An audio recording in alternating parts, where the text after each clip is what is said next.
Hello guys, कैसे हो आप सब।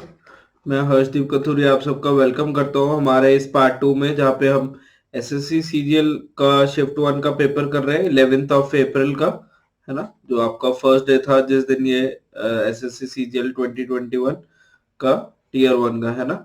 तो हमने कुछ 15 क्वेश्चंस कर लिए थे पिछली क्लास में, एंड आज हम इसका पार्ट 2 यहाँ पे डेफिनेटली करने वाले हैं।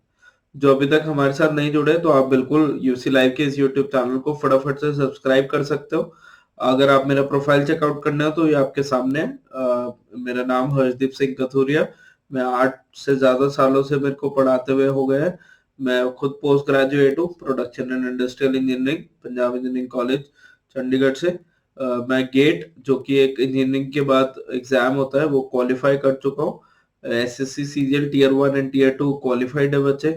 इससे पहले मैं काफी रेप्यूटेड जगह पे पढ़ा चुका हूँ और मैं बहुत ही है ना, बच्चों को गाइड कर चुका हूँ, गाइड कर रहा हूँ और अभी भी इन टच है। जो ये एक फैमिली बनी हुई है जहाँ पे हम अच्छे से अपनी, है ना, जो भी हमारे गोल्स है उसके अकॉर्डिंग हम आगे अपना अगला कदम रख रहे हैं। तो आप भी बिल्कुल जुड़ सकते हो इस जर्नी में, एंड आई होप आप भी बहुत कुछ सीख के जाओगे। तो यहाँ तक हमने कर लिया था, काफी अच्छा क्वेश्चन था 15th, और हमको आज 16th क्वेश्चन से शुरू करना था। हम फटाफट से करेंगे। हम कोशिश करेंगे कि यहाँ पे सेकंड पेपर के भी हम काफी क्वेश्चंस कर पाए।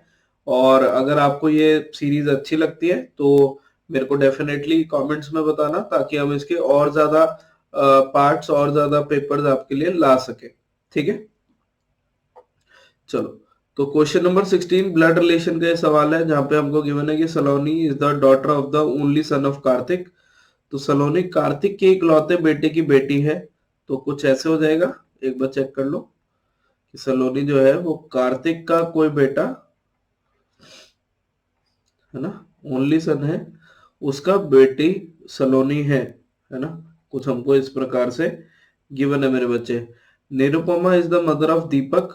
यामिनीज only son Ankit is married to Nirupama. अभी तक हमको इसके बारे में कुछ नहीं पता चला, बट हमको ये लाइन से पता लग गया कि कार्तिक इज पैटर्नल ग्रैंडफादर। जो ये कार्तिक है ये पैटर्नल मतलब दादाजी हैं किसके, दीपक के। अगर दादाजी होंगे तो दो जनरेशन, दो पीढ़ियों का गैप होगा, तो दीपक यहाँ पे होगा, और कोई ऑप्शन ही नहीं है ना। और जब हमको ये पता लग गया तो दीपक की मम्मी निरुपमा, यानी ये जो एक कपल रिलेशन था, है ना, ये एक वैवाहिक हमारा पेयर था। तो निरुपमा मदर आ गई, तो ये हो गया। यामिनी का ओनली सन अंकित निरुपमा से शादी हुई है, तो यानी यहाँ पे अंकित जी आ गए, इनकी निरुपमा से शादी हुई है, और ये यामिनी के इकलौते बेटे हैं, तो यामिनी यहाँ पे आ जाएगा बच्चे। ठीक है। अब how is Kartik related to Ankit. तो कार्तिक अंकित के क्या लगे, एक जनरेशन ऊपर है तो फादर लगे। तो आपका करेक्ट आंसर ऑप्शन नंबर 4 हो जाएगा। ठीक है। तो जो हमने पढ़ा था, एक चार्ट बना के करना, सिंपली उसका यूज है। आप उसको बड़े अच्छे से बहुत ही कन्वीनियंट वे में कर सकते हो। ठीक है ना। क्वेश्चन नंबर 17, ये एक है ना, आपको डाइस का सवाल दिखाई देगा, है ना। एंड आई होप कि आपको ये कॉन्सेप्ट आता है। नहीं आता तो कुछ इतना मुश्किल नहीं है, मैं आपको बिल्कुल बता दूंगा, है ना। लूडो में आपने डाइस तो देखा ही होगा, पासा जिसको आप बोलते हो, है ना। तो इसकी एक खास बात क्या होती है कि अगर आपको डाइस के दो थ्रो गिवन है, जैसे यहाँ पे दो फोटो गिवन है ना। अगर उन दो फोटो में कोई भी एक चीज कॉमन हो, कोई भी एक फेस का नंबर कॉमन हो, जैसे यहाँ पे आई कॉमन है, तो ये शॉर्ट ट्रिक हम तब लगा सकते हैं। ठीक है। दो अगर कॉमन हो तो उसकी अलग अप्रोच होती है, वो भी आगे पढ़ेंगे। अगर एक कॉमन हो तो ये अप्रोच आप लगाओ कि जो कॉमन है उसको लिख लो। ठीक है।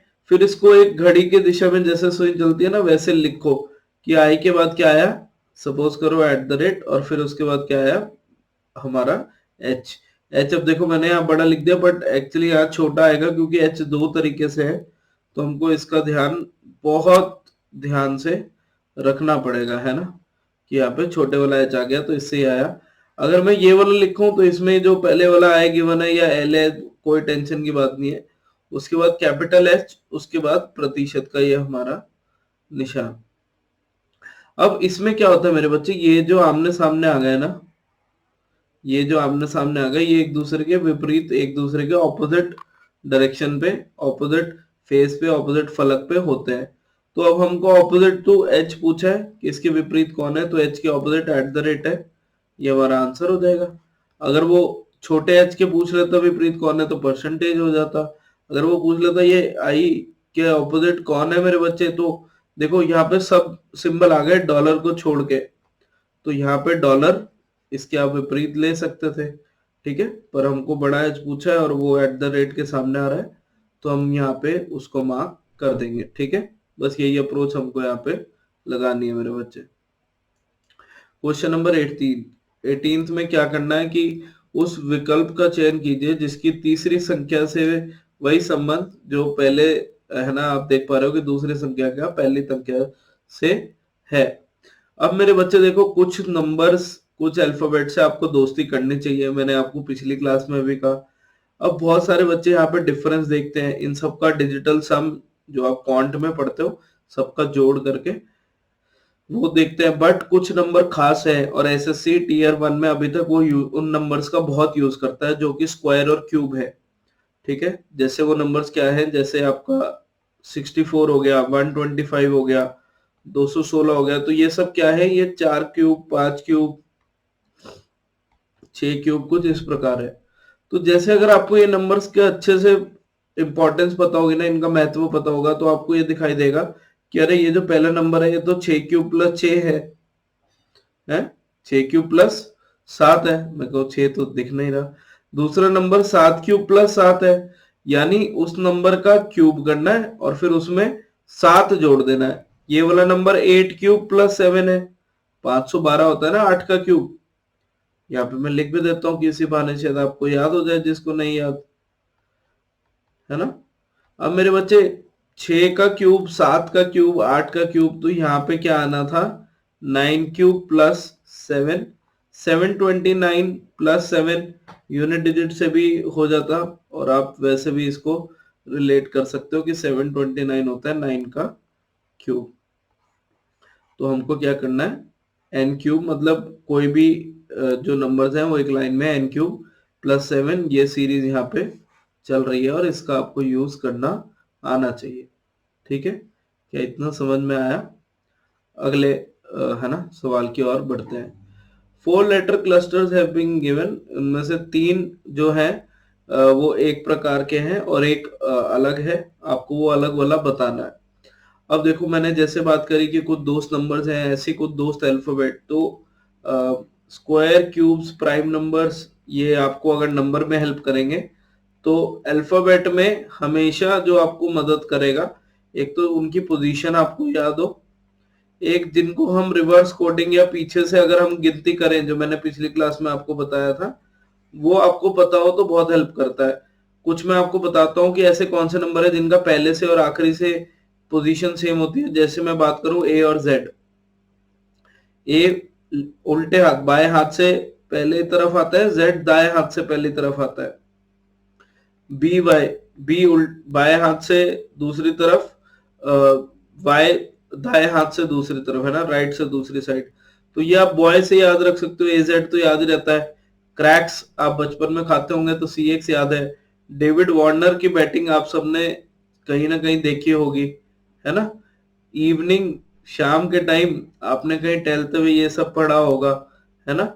और फिर यूएफओ, यू और एफ से आप याद रख सकते हो कि ये एक दूसरे के कोड्स है, मतलब इक्वल गैप पे, एक दाएं से तो दूसरा बाएं से, ठीक है। ऐसे बहुत सारे और कोड्स मैं आपको बता सकता हूँ। जैसे जीटी रोड पे आपने ट्रेवल किया होगा, आप हर्षदीप सर से पढ़ रहे हो, है ना, आपने ताश में जैक और क्वीन देखा होगा। अगर जीटी रोड पे ट्रेवल नहीं किया तो इंडियन रेलवेज में जरूर गए होंगे, ठीक है। तो आप इसको वहां से रिलेट कर सकते हो। पीके मूवी आप सबने देखी होगी, है ना, तो ये वहां से आपका रिलेट हो जाएगा। एल ओ, लव वर्ड से देखो एल ओ भी बनता है और वीई, दो रिवर्स कोड आते हैं, तो हम वो भी याद रख सकते हैं। और एम एन एन, ये तो सबसे पक्की दोस्ती है, क्योंकि एक तो ये 13वें नंबर पे होता है इधर से और ये 13वें में होता है दाएं से, और ये दोनों साथ भी हैं। ये इकलौते ऐसे दोस्ती है जिनकी दोस्ती तो है बट वो पक्की दोस्ती है। तो ये कोड्स आपको पता होने चाहिए, सो दैट कुछ भी दिक्कत आए तो आप सवाल को बना पाओ। अब ये कोड आपको आते हैं तो अल्फाबेट देखते ही नजर आएगा कि अरे पी और के रिवर्स कोड है ना। पी 16 नंबर पे है, के 11, इनका सम 27 बन रहा है, ये इनका तरीका होता है जल्दी देखने का। 7 और 20 ये भी 27 बन रहा है, ये 13 और 14 ये भी 27 बन रहा है, 20 और 17 यहाँ पे नहीं बन रहा, तो ये हमारा आंसर होगा। कोई बच्चा कहे सर पहले का क्या रिलेशन है, तो पहले वाला इसमें -3 हो रहा है ना, ये +3 हो रहा है, ये 16 है तो ये 3 19 बन रहा है, यानी +3 हुआ और फिर रिवर्स कोड्स थे। ये भी 7 से 10 +3 हुआ है ना, ये भी 7 से 10 +3 हुआ, 13 से +3, क्या ये भी हमारा रिवर्स कोड से सीधा सीधा रिलेट हो जाएगा ना। तो आप इस चीज का भी ध्यान रखो। क्या ये बात समझ में आई? ठीक है। और 20 से आप जा रहे हो तो ये तो कुछ होगा ही नहीं, ये तो कुछ होगा ही नहीं, तो ये हमारा वैसे ही ऑड वन आउट हो गया मेरे बच्चे। ठीक है ना। तो रिवर्स कोड के अलावा भी जब हमने चेक किया और अल्फाबेट भी जब हमने चेक किया तो हमको रियलाइज हुआ कि अरे फोर्थ आंसर बन रहा है। ठीक है। चलो, तो बस थोड़ा सा छोटी छोटी चीजें नंबर्स में मैं बार बार बोल रहा हूँ, स्क्वायर, प्राइम, क्यूब्स, इनका ज्यादा ध्यान रखो। अल्फाबेट में उनकी पोजीशन, रिवर्स कोडिंग, वॉवल्स का आप ध्यान रखो। ठीक है। 20 में मेरे बच्चे क्या हो रहा है कि एक सीरीज हमको बतानी है, क्योंकि यहाँ पे गिवन है दिए गए विकल्पों में से उस आकृति का चयन करें जो निम्न श्रृंखला में प्रश्नवाचक चिन्ह के स्थान पर आ सकती है। तो एक सीरीज का सवाल है। इसको सबसे अच्छा तरीका क्या होता है, कुछ बच्चे पहले से शुरू करते हैं, अपन कहते हैं कि लास्ट से शुरू करो। लास्ट में देखो ये वाला फोटो कहाँ जाएगा, हमें ये देखना है। तो अगर ये बीच वाला फोटो है तो पिछले इससे एक पीछे चलो, अब ये वाला जो फोटो ट्राइंगल है, ये जो बीच में था वो अगले में इधर ऊपर आ गया, कैसा है? तो ये अगर अभी यहाँ पे था, ये वाला मेरे बच्चे यहाँ पे आया, तो ये अगली बार ऊपर जाएगा, ट्राइंगल इधर आना चाहिए, अगर आप सबको दिख रहा है, क्योंकि बार वाली शेप तो अलग है। तो ट्राइंगल इसमें भी है, ट्राइंगल इसमें भी है, ट्राइंगल इसमें भी है, इसमें नहीं है, तो ये ऑप्शन कट। क्या ये चीज समझ में आती है इतनी? ये ऑप्शन कट मेरे बच्चे। फिर आप इसके आगे देखो, ये वाला फोटो जब हमने चेक किया, ये वाला जो नंबर था ये कहां से आया था, यहां से आया था, यानी ये वाला जो पोजीशन है अगर ये घूम के इधर आ गया अगले में, तो ये वाला भी घूम के इस तरफ आना चाहिए, तो ये हमारा रेक्टेंगल इधर ऐसे आएगा। ये मेरे बच्चे यहाँ पे है, यहाँ पे नहीं है, यहाँ पे सर्कल था, तो ये ऐसे बन गया। अब ये चेक करो कि यहाँ पे ये 6 साइड वाला हेक्सागन है ना, ये यहाँ पे रेक्टेंगल है, अगले में ये नीचे आ रहा है, ये ऊपर जा रहा है ना, ऐसे हो रहा है। बोलो, एक सेकेंड। आप कहोगे नहीं सर ऐसा नहीं हो रहा, पर ये तो हो रहा है ना कि जो भी यहाँ पे वैल्यू थी, जो ये वाले वैल्यू था वो सेंटर में आ रहा है, ये तो हो रहा है। ये वाली फोटो हमारी इस तरफ जा रही है ऊपर, है ना, तो अगले में ये जो हेक्सागन है वो यहाँ बीच में आना चाहिए, और हेक्सागन बीच में यहीं पे है, इसमें तो ये रेक्टेंगल वाली शेप आ रही है तो आ ही नहीं सकती, ये तो अब कहीं और जाएगी, तो ये ऑप्शन भी एलिमिनेट हो गया, ये सही होगा। तो इसमें सही फिगर बनाने से पहले आप गलत वालों को बार करो, है ना, उन्हें बार करो और फिर आपका आंसर जल्दी आएगा, ये सबसे बढ़िया तरीका होता है। लास्ट फिगर को देखो, उससे सेकंड लास्ट फिगर को देखो और फिर अपना सवाल बना लो, सबसे बढ़िया तरीका यही है। ठीक है।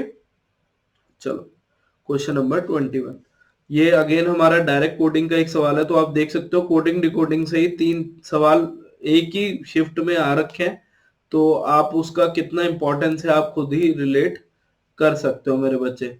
यहाँ पे क्या कह रहा है कि एक भाषा में ये सचिन इस क्रिकेटर का कोड है, ये हिप इसका कोड है और हमको मुंबई का कोड बताना है।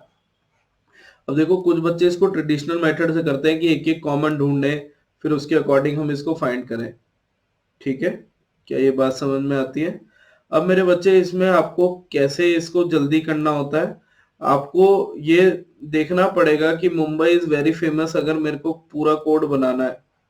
ठीक है। विच ऑफ द फॉलोइंग का मतलब है कि मुंबई इज वेरी फेमस का मेरे को यहाँ पे कोड बनाना है, तो हम कौन सा अल्फाबेट पिक करें कि ये जल्दी हो जाएगा? जल्दी से ये बताओ। आपको दोनों में देखना पड़ेगा या किसी एक से ही हो जाएगा? है? तो बच्चे देखेंगे सर यहाँ पे वेरी फेमस तो है ही नहीं, हम दोनों में से कैसे बनाएं और हम इसको और जल्दी कैसे करें? तो अरे जब दोनों में नहीं है मेरे भाई, तो एक बात समझो ना, क्या पता ये वो वाली टाइप ही नहीं है जो आप अभी तक करते आ रहे थे कि ये दोनों में ये कॉमन है, एक तरफ वर्ड एक तरफ कोड, पहले तो नजर उस पर ही जाएगी, पर वो जब नहीं आ रहा तो रियलाइज होगा सर और कुछ है। तो और कुछ में आपको रियलाइज होगा अरे ये तो इनके जितने अक्षर है वो ही लिखा हुआ है, कि जैसे सचिन में 6 अक्षर है तो 6, इसमें 2 अक्षर है तो 2, ए में 1 अक्षर है तो 1 और क्रिकेटर में 9। तो मुंबई में कितने हो गए? 6 अक्षर हो गए, चेक कर लो, गिन लो इनको चाहे, 6 हो गए। इसमें मेरे बच्चे 2 हो गए, फिर वेरी में 4 हो गए, ठीक है। अब ये 6 to 4 वाला एक ही ऑप्शन है हमारे पास, ठीक है, 6 to 4 वाला एक ही ऑप्शन है, इसको हम यहाँ पे ऐसे मार्क कर सकते हैं, ठीक है, इसको बिंदास मार्क कर सकते हैं, कोई टेंशन वाली बात ही नहीं है, ठीक है। चलो क्वेश्चन नंबर 22, ये हमारा वेन डायग्राम, ये चैप्टर हमने पढ़ा भी है। अगेन बिल्कुल सिमिलर सवाल हमने किया भी था और ये उसी में से ही है कि हमको बताना है कि इनमें से कौन सा बेस्ट, इसको सवाल को, ये जो फोटो है ये कौन सा बेस्ट ऑप्शंस को दिखा रही है। तो हमारी पहले ऑप्शन है फादर्स ब्रदर्स और मेल। अब देखो जो मेल है ना उसके अंदर फादर और ब्रदर होंगे, बट जरूरी नहीं है जो है ना किसी का पिता है वो भाई भी हो। ये हमने बिल्कुल सिमिलर क्वेश्चन या सेम क्वेश्चन किया था। तो ऐसे तो बना सकते हैं कि कुछ पिता जो है वो भाई हैं बट सारे नहीं, तो ये ऑप्शन तो कैंसिल हो गई। अगले में ग्रैंडफादर फादर और मेल। तो देखो जितने भी दादाजी हैं ग्रैंडफादर हैं वो फादर तो होंगे ही होंगे, है ना, तभी ग्रैंडफादर बने, और अगर फादर है तो मेल्स में होंगे ही होंगे। तो ये हमारा करेक्ट डायग्राम हो गया, हमें और कुछ चेक करने की जरूरत ही नहीं है, ठीक है। अगेन सारी मदर आंट्स को ऐसा जरूरी नहीं है, ऑल का रिलेशन चाहिए, लिटरेट्स और इंजीनियर तो हो सकता है बट सारे फार्मर से रिलेट करें ऐसा जरूरी नहीं है, ठीक है। तो इसको एलिमिनेट करने को जाओगे दिक्कत होगी। अगर आप ये सोचोगे कि भाई कई बार क्या होता है कि ना जब हम करने लगते हैं एलिमिनेट, बहुत बच्चों को लगता है जो ऑप्शन मैंने उठाया कि बस इसी से ही फटाफट आंसर बन जाएगी, एलिमिनेशन का मैं सोचूं ही ना, कि पहले ही पढ़ लूं। तो भाई जितना टाइम आप कई बार सोचने में लगाते हो ना उतने में आप करते जाओगे तो एक दो ऑप्शन कट भी जाएगी।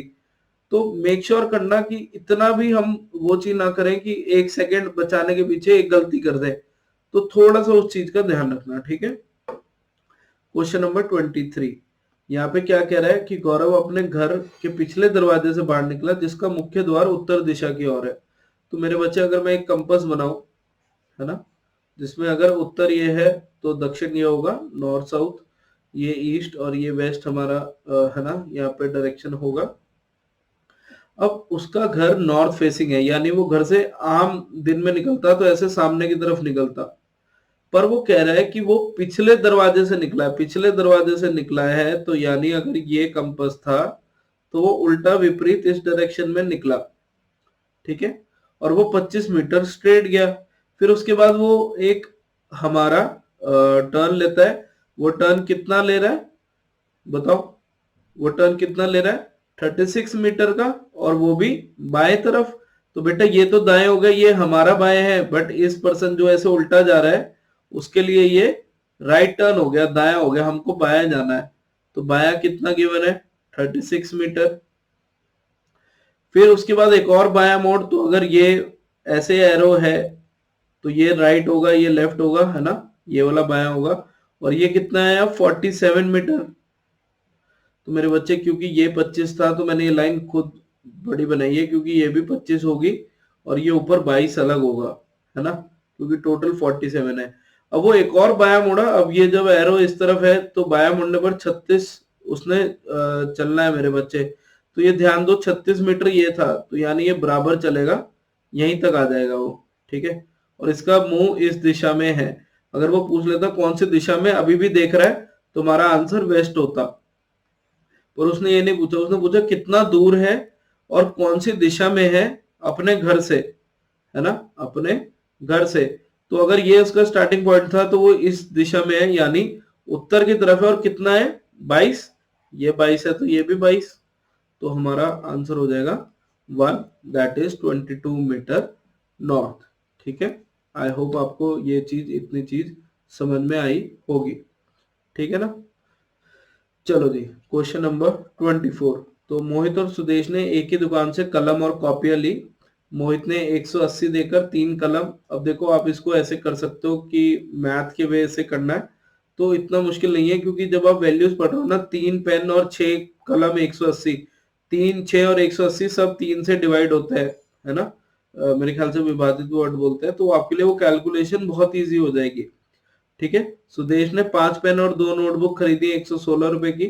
तो अगर हम ये बात करें कि मोहित या सुदेश कोई भी सामान लेने जाए, तो पेन अगर x रुपए का एक है, और हमारा जो नोटबुक है यानी कॉपी मान लो, वो सपोज करो तुम ये सोचो कि y रुपए की है, तो मोहित के केस में क्या हुआ, 3 पेन यानी 3 गुना 6, 6 नोटबुक यानी 6y बराबर 180। अब ये सम में 3 से डिवाइड कर सकता हूं तो ये आ जाएगा, एक इक्वेशन तो ये आ गई, है ना। मेन उसने खर्चा ये किया, अब इस चीज का पर ध्यान रखना। ठीक है, और सुदेश ने कितना लिया बच्चे, 5 पेन और 2 नोटबुक 116 के। अब इसमें से अगर मैं इसको घटाऊं, इसमें से इसको घटाऊं, तो क्या ये ऐसे नहीं हो जाएगा कि 4x इक्वल टू 56, यानी x इज इक्वल टू 14, क्योंकि y से y तो कैंसिल हो जाएगा, 5x माइनस एक्स और 116 माइनस ये। अब x 14 है, तो इसको अब मैं अगर यहाँ पे पुट कर दूं मेरे बच्चे, है ना। अब ये मैं आपको समझाने के लिए बस इतने स्टेप लिख रहा हूँ, पेपर में मुझे पता है कि आप इसको बहुत है ना जल्दी वाले तरीके से कर लोगे। तो ये 2y आ जाएगा आपका 46, y आ जाएगा 23।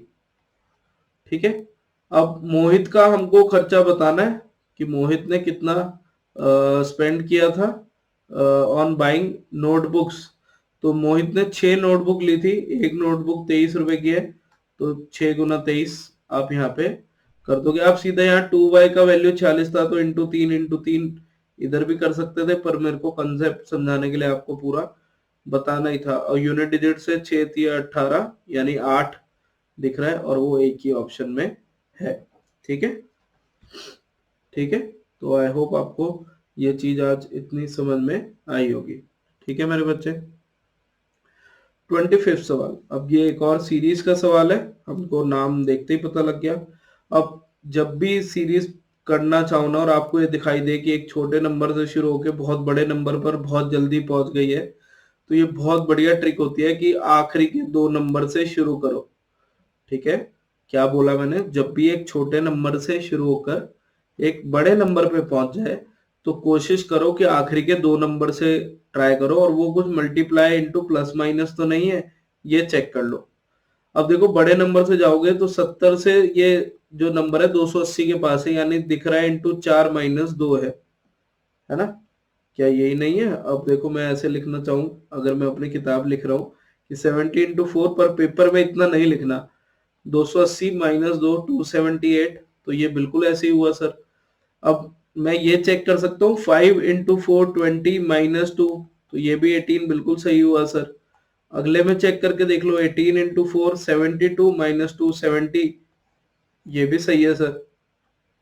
तो आंसर क्या हो जाएगा मेरे बच्चे, 278 इंटू 4 माइनस 2। अब कृपया करके इसको पूरा सॉल्व ना करो, 8 4 जा 32, यूनिट डिजिट में 2 आएगा, 2 माइनस 2 खाली यूनिट डिजिट की बात करते हैं तो 0 आएगा, और 0 एक ही ऑप्शन में है। और खुद भी सोच लो ना, 280 का 4 गुना 1000 के आसपास, 1100 के आसपास है, उसमें से 2 घटाने हैं, तो एक ही ऑप्शन थी, ऑप्शन इन्होंने दूर दूर इतनी दी हुई है ना, ऑप्शन इन्होंने दूर दूर इतनी दी हुई है, तो ये तो हमारे लिए फायदे वाली बात हो गई। तो कुछ इस प्रकार से ये हमारा है ना आज का पेपर था। ये हमारा फर्स्ट पेपर, फर्स्ट शिफ्ट थी एसएससी सीजीएल 21 की।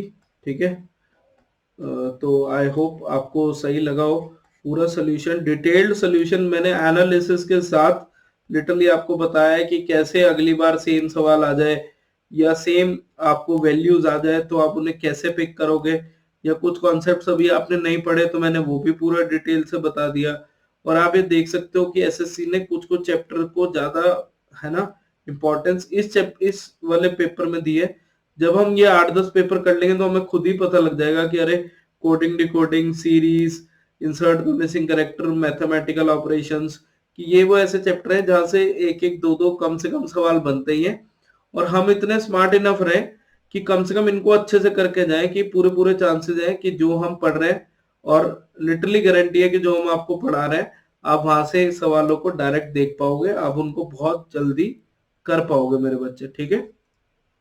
बिना टाइम वेस्ट किए हम है ना साथ साथ अगला पेपर भी मेरे ख्याल से शुरू करते हैं। हम चाहे 2-3 क्वेश्चंस करें, बट क्योंकि मैं क्वेश्चंस चाहता हूं कि आप मैक्सिमम टू मैक्सिमम करो, और मेरे एंड से और पूरी टीम के एंड से आपको एक्स्ट्रा एफर्ट यहाँ पे दिखाई देगा।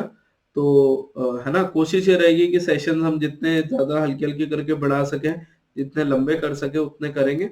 अपना फीडबैक, अपना प्यार जरूर देते रहो, लाइक शेयर जरूर करते रहो। एंड कुछ भी आपको लगता है शेयर करने का तो आप टेलीग्राम पे हमेशा कर सकते हो, ठीक है। तो अभी हम सेम डे का शिफ्ट 2 एक बार ट्राई करते हैं कुछ सवाल, और फिर उसी को हम अगली क्लास में कंटिन्यू कर लेंगे मेरे बच्चे, ठीक है। तो आई होप आप इसको बढ़िया तरीके से समझ पाओगे और कर पाओगे। अब इसमें पहला सवाल ही पासे का है जिसमें हमको बताना है कि एक नंबर के, है ना, 1 जो नंबर है उसके ऑपोजिट पे कौन होगा। तो देखो 1 के साथ यहाँ क्या लिखा है, सबसे पहले तो पड़ोसी देखो, 5 और 4 लिखे हैं और यहाँ पे 2 लिखा है, तो 2 4 5 तो कभी नहीं हो सकते, तो ये दो ऑप्शन तो सीधे ही कट गए। अब मुझे दिख रहा है कि और तो कुछ भी नहीं गिवन है, अब या तो मैं 4 का पड़ोसी देखूं, है ना।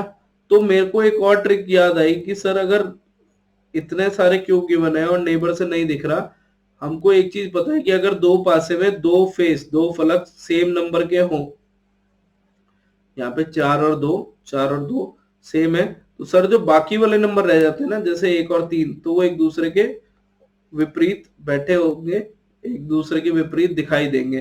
तो 4 और 2 दोनों में कॉमन था मेरे बच्चे, तो कौन से नंबर रह गए, 3 और 1, तो ये एक दूसरे के ऑपोजिट होंगे। तो मैं इसको यहां से मार्क कर सकता हूं कि 3 हमारा करेक्ट आंसर होगा।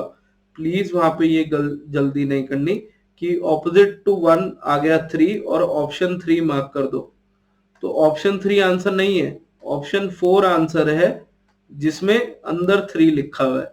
तो इस चीज का ध्यान रखना, ये मैं बहुत छोटी छोटी बात बता रहा हूँ जो पेपर में गलती होती है, आपको पता भी नहीं चलता कि ये गलती हुई है, ठीक है मेरे बच्चे। आप इसको अगर ये सोचो कि मैं क्या सर 5 के नेबर लिख लूं सारे, एक तरीका ये भी होता है। 5 के पड़ोसी कौन कौन है, अगर आप यहाँ पे देखोगे, 5 के पड़ोसी में 4 आ रहा है, 1 आ रहा है, 3 आ रहा है, 6 आ रहा है, 4 पड़ोसी हो सकते हैं। अगर आप एक पासे में देखोगे तो 2 नंबर रह गया, तो अगर वो 5 के ऑपोजिट पूछे तो हम 2 मार्क कर सकते हैं, है ना, कि यहाँ पे ये सिचुएशन आएगी। और 1 वाला टाइप भी बता दिया मैंने, नेबर वाला भी बता दिया, 2 वाला भी बता दिया, ऑलमोस्ट पूरा जो ये डाइस चैप्टर है पासा, इस वाले टाइप के क्वेश्चन आप उससे कर सकते हो अगर आप कॉन्सेप्ट को अच्छे से समझ गए हो, ठीक है। तो वो बहुत जरूरी है। क्वेश्चन नंबर 2, अब देखो कोई भी बच्चा इस सवाल को पढ़े फटाफट से, तो पढ़ते ही आपको दिखना चाहिए कि सवाल हो तो जाएगा, पर थोड़ा टाइम शायद ले रहा है। एक बार आप गो थ्रू करो और फिर हाँ या ना में जरूर लिखो ये बात, है ना, एक बार आप चेक कर लो।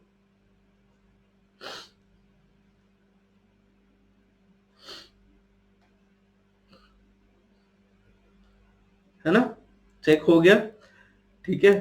तो मेरे बच्चे आपको ये पता लगा कि एक तो डायरेक्ट रिलेशन तो कहीं भी नहीं आ रहा कि सीधा सीधा ये दिख जाए ये इससे रिलेटेड है, आपको एक चार्ट बनाना ही पड़ेगा।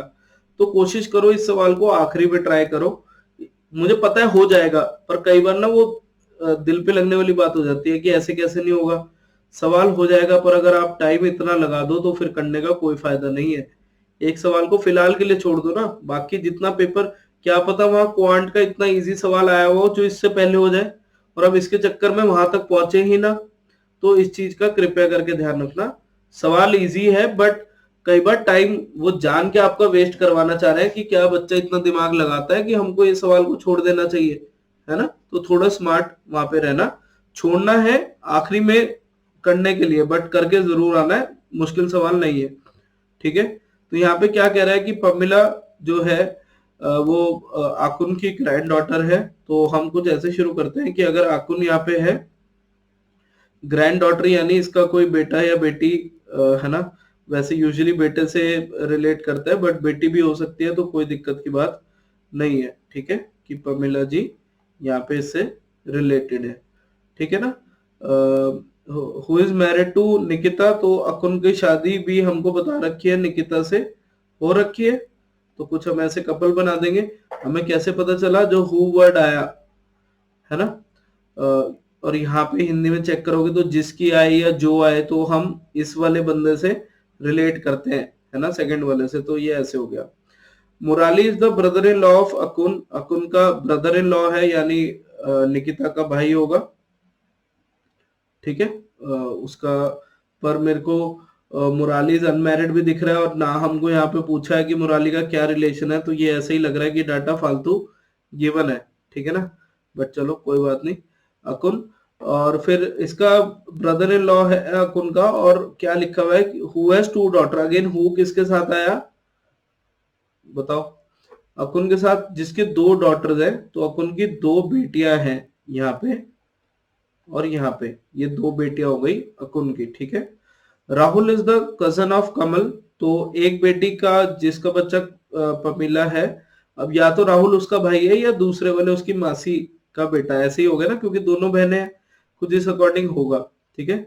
Rahul is the cousin of Kamal and brother of Pamila, तो जो राहुल है मेरे बच्चे वो पमीला का भाई है, ऐसे लिखा है ना, एंड लिखा है ना। एंड का मतलब क्या होता है, पहले वाले पर्सन के लिए, एंड का मतलब क्या होता है, जो सबसे पहले बात हुई उसके लिए। हु या हुम किसके लिए होता है, जो साथ में आ रहा है उसके लिए, ठीक है ना। तो ये कुछ इस प्रकार बन गया। उदय और वन में सन्स इन लॉ है यानी इन दोनों की शादियां हुई हुई है ना। एक के हस्बैंड का नाम उदय है और दूसरे के हस्बैंड का नाम हमारा वन में होगा, वो कोई टेंशन की बात नहीं है। अब ये क्या कह रहे हैं, Uday has one son and one daughter, चलो कोई बात नहीं। Tina and Smita are daughters of Yamini, अब देखो इनका वन सन वन डॉटर तो ये यहीं पे हो सकता है, क्यों, क्योंकि उन्होंने कहा कि उदय और विनय सन्स इन लॉ है, वन में इज मैरिड टू यामिनी, तो वन में यामिनी से मैरिड है, तो मेरे ख्याल से यामिनी जी इस तरफ आएंगी और वन में इधर आएगा, एक बार चेक कर लो। ऐसा क्यों, क्योंकि उन्होंने कहा कि यामिनी की दो डॉटर्स हैं, ठीक है, और एक सन है। अब यहाँ पे हमको ऐसा क्यों ये लगा, क्योंकि उन्होंने डॉटर्स का नाम दे दिया टीना और स्मिता, तो यामिनी की दो लड़कियां थी जिनका नाम टीना और स्मिता है, तो राहुल और पॉमिला, अगर पॉमिला लड़की भी है तो वो यामिनी के अंडर नहीं आ रही, तो वो अलग परिवार ही होगा, तभी ऐसे गिवन है, ठीक है। क्या ये बात समझ में आई। और जब इतना हमारा ये सवाल बन के आया, तो अब यार देखो, और कोई उदय किसका हस्बैंड है, इनकी मम्मी का क्या नाम है, करने को हम ढूंढ सकते हैं बट जरूरी नहीं है, क्योंकि उन्होंने पूछा था how is Yamini related to Rahul, तो यामिनी हमको पता लग गया कौन है, राहुल हमको पता है कौन है, तो आप इसका आंसर सीधा मार्क कर सकते हो कि राहुल की मम्मी की बहन है यानी उसकी मौसी है, तो फर्स्ट करेक्ट हो जाएगा, है ना। तो सेलेक्टिव जितना डाटा चाहिए उतना यूज कर सकते हो। मुराली वाला भी मैं चाहता तो ना बनाता, बट आपको समझाना था कि स्टूडेंट कैसे करते हैं, तो हम वैसे ही करेंगे। जितना डाटा गिवन है, जितना पूछा गया है, पहले एक बार उसको गो थ्रू कर लो, फिर उसके अकॉर्डिंग आप उसमें आंसर मार्क कर सकते हो, ठीक है। तो आज की क्लास के लिए हम इतना ही करते हैं, मेरे ख्याल से हम क्वालिटी पे वर्क कर रहे हैं, हम खाली ये नहीं कर रहे कि मैं आके बता दूं कि अरे ये सोल्यूशन ऐसे था, तुम्हें ये नहीं आता। एक एक क्वेश्चन को हम डिटेल्ड वे में करेंगे कि आपको वो कॉन्सेप्ट, टॉपिक और क्या और प्रैक्टिस करना है पता लगता जाए, और आप अपना फीडबैक जरूर देते रहो, वो बहुत जरूरी है। और इसी प्यार के साथ इसको लाइक और शेयर जरूर करना। हम पार्ट 3 में इस पेपर को पूरा और आगे बढ़ाएंगे और एक और पेपर आपके लिए लेके आएंगे, ठीक है। तो आज के लिए इतना ही करते हैं। आशा करता हूँ आपको ये सेशन अच्छा लगा होगा। अच्छे से पढ़ते रहो, मुस्कुराते रहो। Bye bye.